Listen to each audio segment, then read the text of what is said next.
Hey guys, YuGiOh coverage. We're here at Yama-Con. I'm here with LittleKuriboh. Now, let me ask you. Now, how did you even get started on what you do right now? With the Yu-Gi-Oh! Abridged? Yes. I got started because I woke up one morning and saw Yu-Gi-Oh! On TV and thought it was the most ridiculous thing I'd ever seen, but it was great. I really liked it, and I got the feeling that a lot of people probably saw the show like me and thought it was stupid and judged it based on its appearance and the premise of the card game and everything. For those of you who don't know, Yu-Gi-Oh! Is a show where people play card games for about 5 hours and then for 5 minutes they have plot. But I really do love the characters and the story and the show in general, and I wanted to express my love by ridiculing it. So I made a series of videos that condensed the plot into about 5 to 10 minutes, which is really all there is in the show. And I put it online and I added jokes and I did all the voices myself and I animated it. I edited some of the footage, and it went over super well, and I didn't expect it to. But that by episode 6, I had like hundreds of thousands of viewers that were just, a lot of them were on the ride just because they'd never seen Yu-Gi-Oh before, and some of them were on the ride because they'd seen it before, but they wanted to remember how awesome it was. So it just sort of took on a life of its own, and it became its own thing. And as a result, I've been doing it for the past 7 years, and people still are as passionate about it as they used to be, which is, it blows my mind. It really does.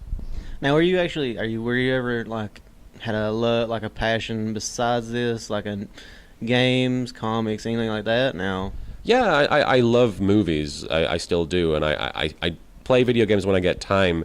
The problem is that some of these games are a big time sink, especially the games that I like. I'm still big into movies. I try to keep up with the news and everything, but this whole thing is sort of taken over as a result. now, is there anything else that you might have worked on besides the Abridged, or anything that you're thinking about doing later on? I mean, I've worked on actual professional voiceover work over in LA where I live now. I've voiced some characters in the K-On! Movie, which is so weird because that's a show about these little schoolgirls who play music in a band, and they wanted me in that thing because they fly to England for like a tour thing, and I'm half the British people in the movie.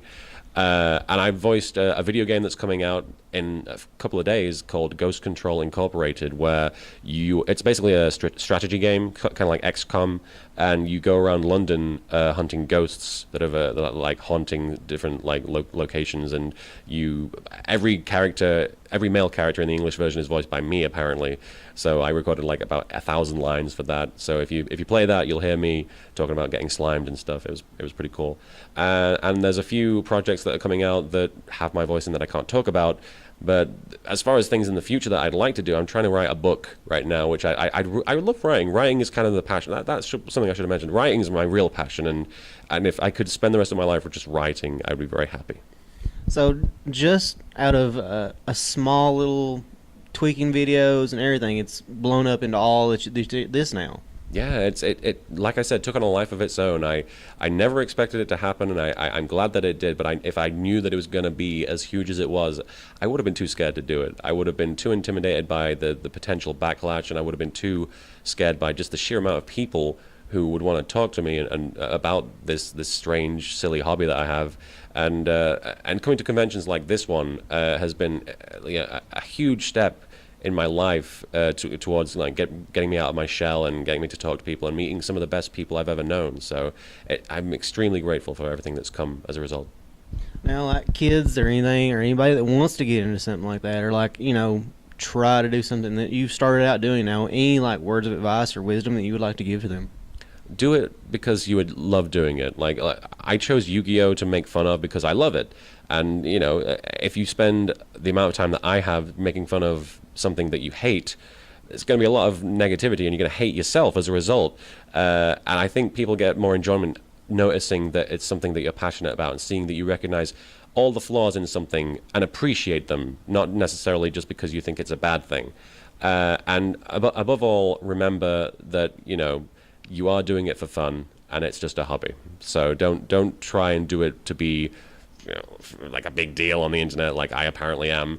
Do it because it's something you love, because that's what I did, and that's how it happened, and that's what people saw in it, and I think that's why people love it.